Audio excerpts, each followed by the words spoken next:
Hello dear friends, most welcome. आपका फिर से आपका यार सोनी शर्मा क्लासेज में स्वागत है। और जैसा कि आपको मैं इलेक्ट्रॉनिक सेमीकंडक्टर वाला चैप्टर पढ़ा रहा था, इलेक्ट्रॉनिक सेमीकंडक्टर में मैंने आपको 4 पार्ट कंप्लीट करवा दिए थे दोस्तों। कितने पार्ट कंप्लीट करवा दिए थे? 4 पार्ट। अब आज आपका जो 5वां नंबर का पार्ट चल रहा है, पार्ट नंबर 5, जो आपका टॉपिक है ट्रांजिस्टर, जो कि आपकी बोर्ड एग्जाम के पर्पज से मोस्ट इंपोर्टेंट टॉपिक है दोस्तों। इसमें से आपको मैक्सिमम क्वेश्चन आपके एग्जाम में मिलते हैं। और अगर अपन कंपटीशन एग्जाम की बात करते हैं, जैसे कि नीट, आईआईटी एग्जाम, तो उसमें से भी इसमें से काफी अच्छे हद तक क्वेश्चन पुट अप होते हैं दोस्तों। तो ये आज की क्लास आपके लिए बहुत ही शानदार होने वाली है और बहुत ही इंपॉर्टेंट क्लास है दोस्तों। तो मेरी आपसे रिक्वेस्ट है कि इस क्लास को आप बिल्कुल ध्यान से देखिए और आज के बाद आपको ट्रांजिस्टर में किसी भी प्रकार की कोई समस्या नहीं होगी। ठीक है दोस्तों, तो आपका टाइम जाहिर न करते हुए मैं स्टार्ट करता हूं ट्रांजिस्टर और types of transistor and working principle of transistor. ठीक है दोस्तों, तो आपका टॉपिक आपके सामने दिख रहा है, transistor, types of transistor and working principle of transistor. तो सबसे पहले तो अपन बात करते हैं कि ट्रांजिस्टर होता क्या है। ट्रांजिस्टर होता क्या है? तो दोस्तों आपको याद रखना है, ट्रांजिस्टर 3 टर्मिनल वाली डिवाइस है। क्या है? 3 टर्मिनल वाली डिवाइस। तो transistor is a 3 terminal device. Transistor is a 3 terminal device, यानी कि ट्रांजिस्टर में कितने टर्मिनल होते हैं दोस्तों? 3 टर्मिनल होते हैं। 3 टर्मिनल कौन कौन से होते हैं उनके बारे में लिख देता हूं। पहला टर्मिनल तो होता है इमीटर, जिसको हिंदी में बोलते हैं उत्सर्जक। क्या बोलते हैं दोस्तों? हिंदी में उत्सर्जक बोलते हैं। दूसरा टर्मिनल होता है बेस। दूसरा टर्मिनल क्या होता है दोस्तों? बेस, जिसको अपन बोलते हैं आधार। क्या बोलते हैं? आधार। तीसरा टर्मिनल होता है आपका कलेक्टर, जिसको अपन क्या बोलते हैं? संग्राहक। क्या बोलते हैं दोस्तों? संग्राहक। तो आपको याद रखना है, ट्रांजिस्टर में 3 टर्मिनल होते हैं। कौन कौन से टर्मिनल होते हैं आपको याद रखना है। पहला टर्मिनल तो होता है इमीटर, दूसरा होता है बेस और तीसरा होता है कलेक्टर। ये आपको याद रखना है। अब इनके बारे में थोड़ी सी आपको बेसिक जानकारी दे देता हूं कि इमीटर क्या काम करता है, बेस क्या काम करता है और कलेक्टर क्या काम करता है। तो आपको नाम से पता चल रहा है दोस्तों, इमीटर का काम होता है उत्सर्जित करना, इमिट करना। इमिट का मतलब होता है जो भी आपके पास मेजॉरिटी चार्ज कैरियर होंगे, जो भी आपके पास बहुसंख्यक आवेशवाहक होंगे, उनको ये इमिट करने का काम करेगा, बाहर निकालने का काम करेगा। बेस जो रीजन होता है, बेस का काम होता है रास्ता प्रदान करना, वे प्रोवाइड करना। किसको? मेजॉरिटी चार्ज कैरियर को। जो इमिटर जो इमिट करेगा उसको वे प्रोवाइड करवाएगा, रास्ता प्रदान करेगा। और कलेक्टर का काम, जैसे कि नाम से पता चल रहा है, संग्राहक। तो संग्राहक का काम क्या होता है दोस्तों? जो भी मेजॉरिटी चार्ज कैरियर होंगे उनको कलेक्ट करेगा, इकट्ठा करेगा, स्टोर करेगा। क्लियर है दोस्तों? तीनों चीज समझ में आ गई। इमिटर का काम क्या होता है? इमिट करना। बेस का काम क्या होता है? वे प्रोवाइड करवाना। किसको? मेजॉरिटी चार्ज कैरियर को, जो इमिटर इमिट करेगा। उसके बाद कलेक्टर का काम क्या होता है दोस्तों? कलेक्ट करना। अब इनके बारे में कुछ चीजें जो आपसे नीट के एग्जाम में या आईआईटी के एग्जाम के अंदर आपसे पूछी जाती है। तो क्या होता है कि आपसे इमीटर के बारे में पूछा जाता है। तो आपको 2 चीज याद रखनी है। इमीटर जब मैं बनाता हूं, इमीटर जो रीजन में बनाता हूं, इसको मैं बनाने के लिए मैं हाई डोपिंग करता हूं। क्या करता हूं दोस्तों? High doping. और इसकी साइज में कैसे रखूंगा? Medium size. कौन सी साइज रखूंगा? मीडियम साइज रखूंगा। ये चीज आपको याद रखनी है, नीट के एग्जाम पूछी जाती है आपसे कि जो इमीटर पार्ट होता है उसकी डोपिंग क्या करते हैं अपन? हाई। और साइज क्या रखते हैं? मीडियम। जो बेस पार्ट होता है उसकी अपन डोपिंग क्या करेंगे? लो तो डोपिंग करेंगे अपन और स्मॉल साइज रखेंगे। डोपिंग भी लो करेंगे और साइज भी क्या रखेंगे? स्मॉल रखेंगे। किसकी? बेस पार्ट की। उसके बाद अपन बात करते हैं कलेक्टर की। तो कलेक्टर पार्ट होता है उसकी मीडियम, हाई तो मीडियम तो इसकी करेंगे डोपिंग, और मैक्सिमम इन दोनों के कंपेयर में सबसे बड़ी यानी लार्ज साइज रखेंगे अपन। ये तीनों चीज आपको याद रखनी है। वापिस देख लो, जो आपका इमीटर पार्ट होता है उसमें डोपिंग करने का मतलब होता है इम्प्योरिटी मिलाते हैं ना अपन, जब पी टाइप और एन टाइप बनाते हैं। आपने अगर मेरा पहला वीडियो देखा हो तो आपको पता होगा कि मैंने पी टाइप सेमीकंडक्टर कैसे बनाया था और एन टाइप सेमीकंडक्टर कैसे बनाया था। उसमें अपन ने कुछ इम्प्योरिटी मिलाई थी, मतलब डोपिंग की थी। तो आपको याद रखना, जो इमीटर भाग होता है उसमें हाई तो डोपिंग करते हैं अपन और मीडियम साइज रखते हैं। जो बेस पार्ट होता है उसमें लो डोपिंग करते हैं और स्मॉल साइज रखते हैं। और जो कलेक्टर भाग होता है उसका, उसमें मीडियम तो डोपिंग करेंगे और साइज सबसे बड़ी रखेंगे। सबसे बड़ी साइज क्यों रखेंगे अपन कलेक्टर की? क्योंकि कलेक्टर का मतलब क्या होता है? इकट्ठा करना। और अपन किसी भी चीज को इकट्ठा करते हैं तो उसके लिए अपन बड़ा स्थान रखते हैं, ताकि वहां पे लड़ाई झगड़ा ना हो। जो भी मेजॉरिटी चार्ज कैरियर जाएंगे वो वहां पे आपस में टकराए नहीं। टकराने के कारण क्या होगा? हीट डेवलप हो जाएगी और वहां जलने का खतरा रहता है। तो इस प्रॉब्लम को रिमूव करने के लिए मैं क्या करता हूँ, इसकी साइज को पहले से ही लार्ज रखता हूँ, बड़ा रखता हूँ, ताकि वहां पे उनके बीच में कोई फ्रिक्शन ना हो, कोई टक्कर ना हो। ये चीज आपको समझ में आ गई दोस्तों। तो आपके पास ट्रांजिस्टर में कितने पार्ट होते हैं? 3 होते हैं, 3 टर्मिनल होते हैं, इमीटर, बेस और कलेक्टर। ये चीज आपको समझ में आ गई दोस्तों। उसके बाद आपसे नेक्स्ट टॉपिक पूछा जाता है टाइप्स ऑफ ट्रांजिस्टर। तो टाइप्स ऑफ ट्रांजिस्टर तो आपको याद रखना है, ट्रांजिस्टर टू टाइप्स के होते हैं। कितने टाइप्स के होते हैं? टू टाइप्स के होते हैं। ये आपको याद रखना है। ट्रांजिस्टर कितने टाइप्स के होते हैं? टू टाइप्स के। कौन कौन से टाइप्स होते हैं? तो आपको याद रखना है। पहला तो होता है पीएनपी ट्रांजिस्टर। कौन सा होता है दोस्तों? PNP transistor. दूसरा कौन सा होता है आपके पास? NPN transistor. दूसरा कौन सा होगा? NPN transistor. तो दोस्तों ट्रांजिस्टर दो प्रकार के होते हैं। पहला तो पीएनपी ट्रांजिस्टर होता है, दूसरा एनपीएन ट्रांजिस्टर होता है। अब इनका अपन ब्लॉक डायग्राम बना के देखते हैं कि इनको अपन कैसे बताते हैं। तो जो पीएनपी ट्रांजिस्टर होता है दोस्तों, उसको इस प्रकार बना देते हैं अपन पीएनपी। और इसके कितने टर्मिनल थे? 3 टर्मिनल थे। कितने टर्मिनल थे? 3। ये वाला भाग तो होता है इमीटर, ये वाला भाग होता है बेस, और ये वाला भाग होता है कलेक्टर। उसके बाद अगर अपन एनपीएन की बात करते हैं तो एनपीएन को अपन कैसे बनाएंगे दोस्तों? इस प्रकार बनाएंगे एनपीएन। ये वाला भाग क्या होगा? इमीटर। ये वाला भाग क्या होगा? बेस। ये वाला भाग क्या होगा? कलेक्टर। तो ये चीज आपको याद रखनी है दोस्तों। ट्रांजिस्टर कितने प्रकार के होते हैं? टू टाइप्स के होते हैं। पहला तो होता है पीएनपी ट्रांजिस्टर, दूसरा होता है एनपीएन ट्रांजिस्टर। पीएनपी ट्रांजिस्टर में कैसे बनाएंगे अपन? दो तो पी रीजन लेंगे और एक एन रीजन लेंगे। ये वाला इमीटर होगा, ये वाला बेस होगा, ये वाला कलेक्टर होगा। मैंने आपको पहले बताया था इसमें कितने टर्मिनल होते हैं? 3 टर्मिनल होते हैं। तो 3 टर्मिनल हो गए आपके पास, इमीटर, बेस और कलेक्टर। और एनपीएन बनाएंगे तो दो तो एन रीजन लेंगे अपन और एक पी रीजन लेंगे। इनको अपन मिलाएंगे तो आपके पास कौन सा ट्रांजिस्टर बन जाएगा? एनपीएन। तो ट्रांजिस्टर समझ में आ गया आपको? ट्रांजिस्टर के टाइप समझ में आ गए? एक बार इसका स्क्रीनशॉट ले लीजिए। तो उसके बाद अपन इसके सिंबल की बात करेंगे और इसकी वर्किंग प्रिंसिपल की बात करेंगे दोस्तों। एक बार इसका स्क्रीनशॉट ले लीजिए आप।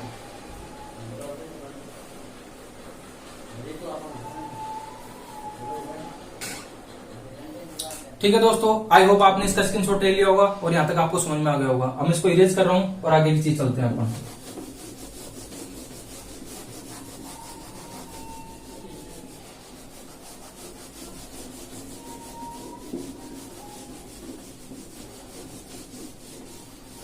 अब अपन बात करते हैं इनके सिंबल्स की। किसकी बात करते हैं दोस्तों?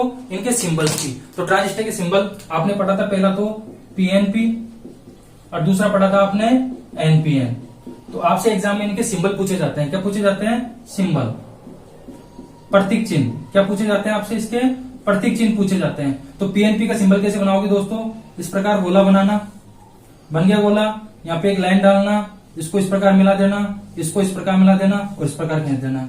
ये वाला भाग तो होता है आपका इमीटर, ये वाला भाग होता है आपका बेस और ये वाला भाग होता है कलेक्टर। एनपीएन में भी वैसे ही करेंगे अपन सेम। गोला बनाएंगे, यहाँ पे एक लाइन डालना, इसको इस प्रकार मिला देना, इसको इस प्रकार मिला देना। ये वाला भाग हो जाएगा आपका इमीटर, ये वाला भाग हो जाएगा आपका बेस, ये वाला भाग हो जाएगा आपका कलेक्टर। तो आपने दोनों को देख लिया, पीएनपी और एनपीएन। अब आप देख रहे हो कि सर ये तो दोनों सेम दिख रहे हैं, इनमें डिफरेंस क्या है? तो बेटा इनमें डिफरेंस रहता है सिर्फ इनमें करंट की डायरेक्शन का। क्या डिफरेंस रहता है? करंट की डायरेक्शन। आपको करंट की डायरेक्शन शो करनी होती है। तो हमेशा ध्यान रखना, जो पीएनपी ट्रांजिस्टर होता है उसमें करंट हमेशा अंदर की तरफ एंटर करता है। कैसे एंटर करता है? अंदर की तरफ। और जो एनपीएन जो ट्रांजिस्टर होता है उसमें करंट हमेशा कहाँ होगा? बाहर की तरफ होगा। इस प्रकार इसकी डायरेक्शन बाहर की तरफ बनाओगे आप। यही दोनों सिंबल में डिफरेंस रहता है। तो याद रखना, कंफ्यूज मत होना। आपसे एग्जाम में पूछा जाता है explain the symbol of PNP और एनपीएन ट्रांजिस्टर। तो आपको ये दो सिंबल बनाने पड़ते हैं। आपके 1 नंबर क्वेश्चन एग्जाम में पुटअप हो जाता है। यहाँ से आपको समझ में आ गया होगा कि ट्रांजिस्टर क्या होता है, टाइप्स ऑफ ट्रांजिस्टर क्या होता है और उसके सिंबल क्या होते हैं। क्लियर है दोस्तों? अब अपन चलते हैं वर्किंग प्रिंसिपल ऑफ ट्रांजिस्टर। आपसे एग्जाम में पूछा जाता है दोस्तों वर्किंग प्रिंसिपल ऑफ ट्रांजिस्टर। तो आपसे पीएनपी ट्रांजिस्टर की वर्किंग प्रिंसिपल भी पूछ सकता है या फिर एनपीएन ट्रांजिस्टर की वर्किंग प्रिंसिपल भी पूछ सकता है। दोनों की वर्किंग प्रिंसिपल आपसे पूछ सकता है। दोनों में से कोई सी भी एक से आपसे एग्जाम में पूछी जाती है। तो अपन बात करते हैं वर्किंग प्रिंसिपल ऑफ ट्रांजिस्टर की। तो एक बार इसका सिंबल को आप स्क्रीनशॉट ले लीजिए, फिर अपन आगे चलते हैं। आपने स्क्रीनशॉट ले लिया होगा दोस्तों, इसको मैं इरेज कर रहा हूं और आगे चलते हैं।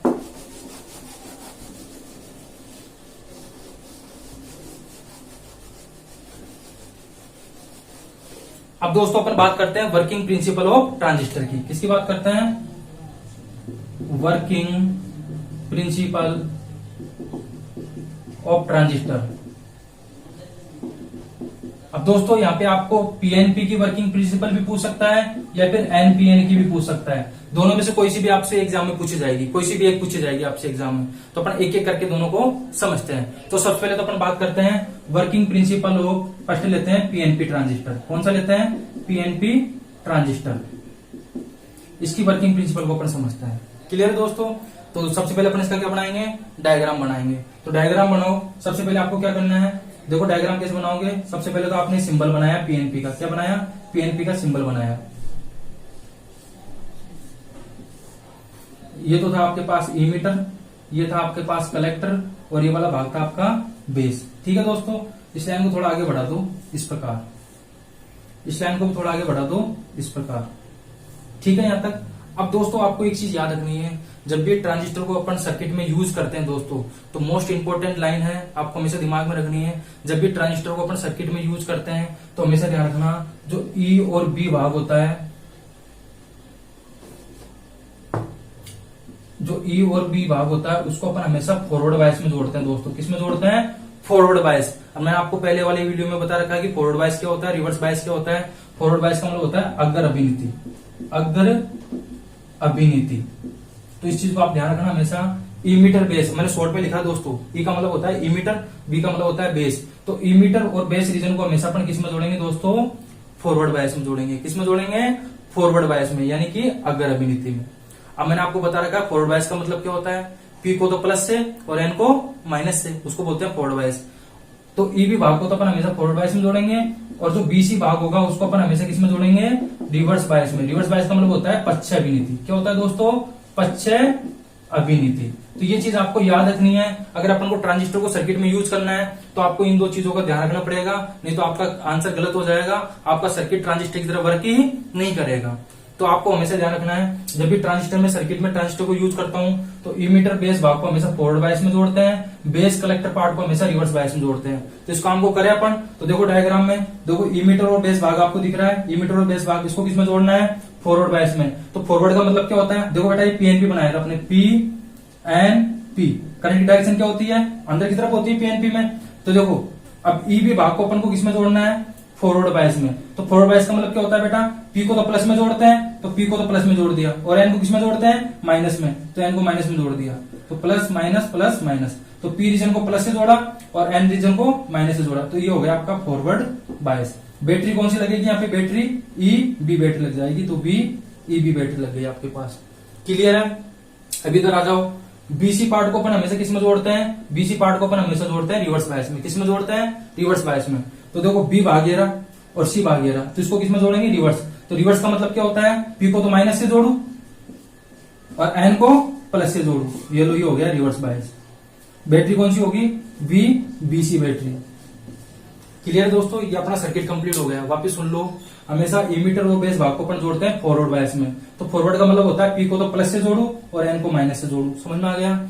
बीसी भाग को अपन हमेशा जोड़ते हैं रिवर्स बायस में। तो रिवर्स का मतलब होता है पी को तो माइनस से जोड़ू और एन को प्लस से जोड़ू, ये हो गया रिवर्स बायस। ये तो हो गया आपका सर्किट कंप्लीट। क्लियर दोस्तों? अब इसकी वर्किंग को अपन समझते हैं। तो समझो, एक बेस्ट एग्जांपल देके मैं आपको इसकी वर्किंग को बिल्कुल इजी वे में समझाता हूं आपको, ताकि आपके दिमाग में 100% फिट हो जाए और आप जिंदगी में कभी इसको भूल ना पाओ दोस्तों। तो देखो क्या करना है आपको। अब आपको यहाँ पे पॉजिटिव टर्मिनल दिख रहा है। अब मेरी बात को सुनना बच्चे से, आप मेरी बात को ओनली सुनना, तो आपको पूरा समझ में आ जाएगा इसका वर्किंग क्या हो रहा है। देखो मैंने माना बाह्य बैटरी VEB, बाह्य बैटरी कौन सी है? VEB। इसका कौन सा टर्मिनल है? पॉजिटिव। तो मैंने माना बाह्य बैटरी EB के पॉजिटिव टर्मिनल से क्या निकले? मैंने मान लिया क्या निकल गए? यहां से 100% होल निकल गए। अब आपको पता है पॉजिटिव टर्मिनल है, तो पॉजिटिव टर्मिनल से तो होल ही निकलेंगे ना। तो मैंने माना बाह्य बैटरी के पॉजिटिव टर्मिनल से 100% होल निकले, और कहां पे चले गए? इमीटर में चले गए। कहां पे चले गए? इमीटर में। तो उससे कौन सी करंट बहेगी? Emitter current. क्लियर है? यहां से कितने निकले? 100% होल निकल गए, इमीटर में चले गए। अब इमीटर से कहां जाएंगे दोस्तों? बेस भाग में जाएंगे। लेकिन बेस भाग में जाएंगे तो देखो यहाँ पे आपको एन रीजन दिख रहा है। कौन सा रीजन दिख रहा है? N region. और एन रीजन में क्या होता है? इलेक्ट्रॉन्स। क्या होता है? इलेक्ट्रॉन्स। तो यहाँ पे जो 100% होल निकल के यहाँ पर आएंगे, तो एन रीजन के इलेक्ट्रॉन्स कुछ होल्स को खा जाएंगे, कुछ होल को खाएंगे, क्योंकि एन में क्या होता है? इलेक्ट्रॉन। तो मैंने माना कि 10% होल को कौन खा गया? एन रीजन खा गया। तो जिसके कारण कौन सी करंट बहेगी? बेस करंट बहेगी यहाँ पर। अब बचे हुए 90% होल, भाई 10% को तो एन खा गया होल्स को। अब कितने होल्स बच गए आपके पास? 90%। 90% बचे हुए होल आपके कहां पर जाके इकट्ठे हो जाएंगे दोस्तों? 90% होल आपके कलेक्टर भाग में जाके इकट्ठे हो जाएंगे। कहां पे इकट्ठे हो जाएंगे? कलेक्टर वाले भाग में जाके इकट्ठे हो जाएंगे। हो गए दोस्तों? लेकिन जो बाह्य बैटरी है VBC, जो बाह्य बैटरी VBC, इसके नेगेटिव टर्मिनल द्वारा आपको क्या दिया जाएगा? 90% इलेक्ट्रॉन्स दिया जाएगा। क्या दिया जाएगा? 90% इलेक्ट्रॉन दिया जाएगा। और ये 90% इलेक्ट्रॉन्स 90% होल को जाके क्या कर देंगे? सेचुरेट कर देंगे, संतृप्त कर देंगे। जिसके कारण कौन सी करंट बहेगी? IC, कलेक्टर करंट बहेगी। कौन सी करंट बहेगी? Collector current. तो इस पूरी प्रक्रिया में आपने क्या समझा कि जो इमीटर करंट थी IE, जो इमिटर करंट थी 100% आई, वो किसके बराबर हो गई, बेस करंट यानी कि 10% प्लस कलेक्टर करंट 90%। तो देखो 10% और 90% मिलकर वापस 100% के बराबर आ गई। तो इस पूरे प्रोसेस में जो इमिटर करंट होती है दोस्तों, वो किसके बराबर होती है, base current plus collector current की। आई होप आपको समझ में आ गया। वापस मैं आपको समझाता हूँ, बिल्कुल सिंपल है। मैंने माना कि पॉजिटिव टर्मिनल से 100% होल निकले, होल निकल के इमीटर में गए, तो इमीटर में गए तो उसके कारण कौन सी धारा बहेगी, इमीटर करंट। लेकिन इमीटर से निकल के वो बेस रीजन में गए, तो बेस रीजन में देखो यहाँ पे एन दिख रहा है, और एन का मतलब होता है इलेक्ट्रॉन। तो कुछ होल को ये इलेक्ट्रॉन खा जाएगा, क्योंकि बेस भाग बहुत छोटा था तो कम मात्रा में खाएगा। तो मैंने माना 10% को ये खा गया, 10% होल को सेचुरेट कर दिया इसने। 10% होल को सेचुरेट कर दिया, तो बचे हुए 90% होल कहाँ जाके इकट्ठे हो जाएंगे, कलेक्टर वाले भाग में इकट्ठे हो जाएंगे। हो गए 90% कलेक्टर वाले भाग में इकट्ठे, जिसको बाह्य बैटरी के नेगेटिव टर्मिनल द्वारा 90% इलेक्ट्रॉन देके क्या कर दिया जाएगा, सेचुरेट कर दिया जाएगा। तो इस ओवरऑल प्रोसेस के अंदर क्या हुआ, ये प्रोसेस बार बार चलता रहता है, जैसे जैसे इलेक्ट्रॉन होल निकलते जाते हैं ये प्रोसेस चलता रहता है। इस पूरे प्रोसेस में जो इमीटर करंट होती है किसके बराबर होती है, base current plus collector current के बराबर होती है। तो दोस्तों ये थी working principle of PNP transistor. I hope आपको अच्छे से समझ में आ गया होगा। एक बार इसका स्क्रीनशॉट ले लीजिए। अब अपन चलते हैं working principle of NPN transistor का। तो एक बार इसका स्क्रीनशॉट ले लीजिए आप।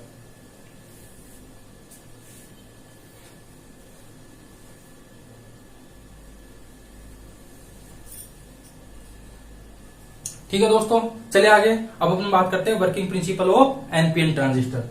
इसको रब कर दे।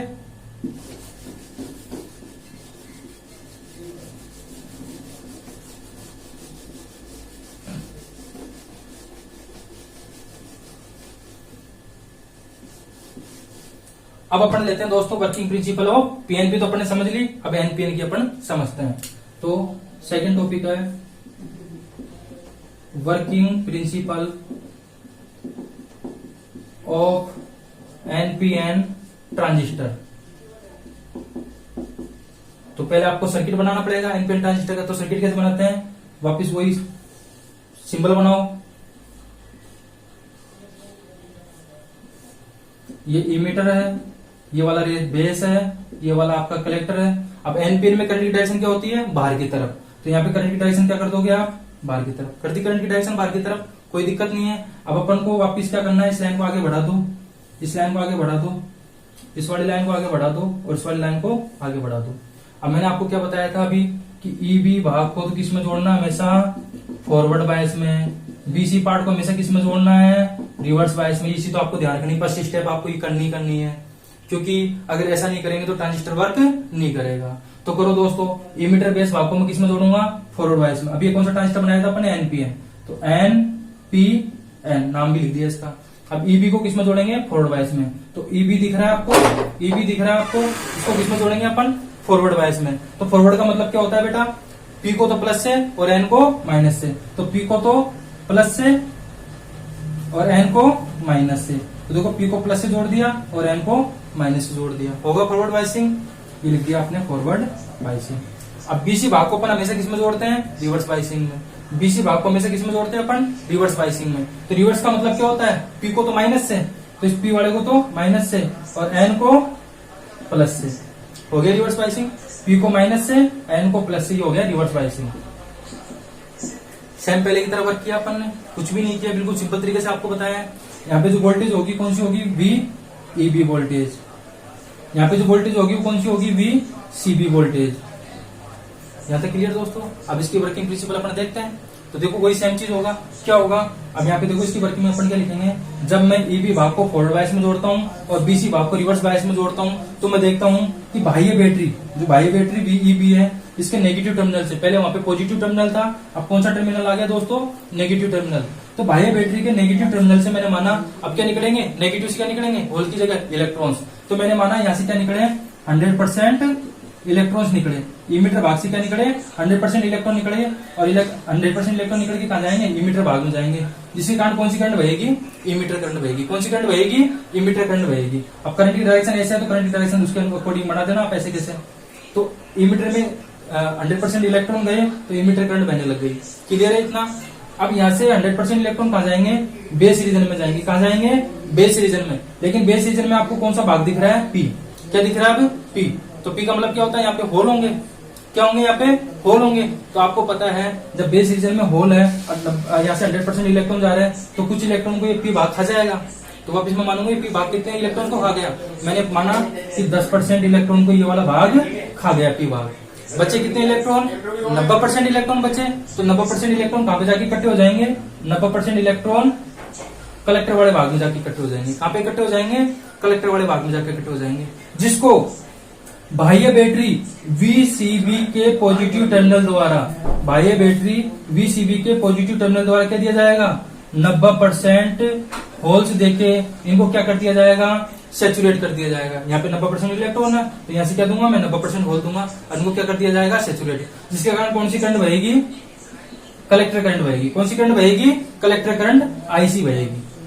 तो वापस पूरे प्रोसेस में क्या किया आपने, इमीटर करंट किसके बराबर हुई दोस्तों, base current plus collector current के। देख लो आप, यहाँ से 100% करंट निकली इलेक्ट्रॉन के कारण, 10% यहाँ पे और 90% यहाँ पे, तो base current plus collector current किसके बराबर हो गई, इमीटर करंट के। मतलब कहने का मतलब ये दोस्तों, आपका पीएनपी ट्रांजिस्टर की वर्किंग अपने समझ ली ना, तो जस्ट उसकी उल्टी अपन को एनपीएन में करनी है। पीएनपी में तो होल निकल रहे थे मेजॉरिटी चार्ज के एरिया, क्योंकि 2 पी रीजन थे तो होल्स निकल रहे थे, मेजॉरिटी चार्ज के एरिया क्या थे वहां पे होल्स। लेकिन अगर अपन एनपीएन की वर्किंग की बात करते हैं तो यहाँ पे देखो एन रीजन है, 2 कितने हैं, एन रीजन, तो यहाँ पे मेजॉरिटी चार्ज के एरिया क्या होंगे, इलेक्ट्रॉन्स, तो यहाँ से नेगेटिव टर्मिनल्स क्या निकलेंगे, 100% इलेक्ट्रॉन निकलेंगे। तो दोस्तों ये थी आपकी working principle of PNP transistor और एनपीएन ट्रांजिस्टर। दोस्तों मैंने अपना जितना बेस्ट देना था उतना उस बेस्ट तरीके से मैंने आपको बताया है और बहुत इजी तरीके से आपको बताया है। आई होप आपको ये वीडियो बहुत अच्छा लगा होगा। बस आपसे रिक्वेस्ट है कि मेरे साथ रेगुलर बनी रहिए और मैं आपको विश्वास दिलाता हूँ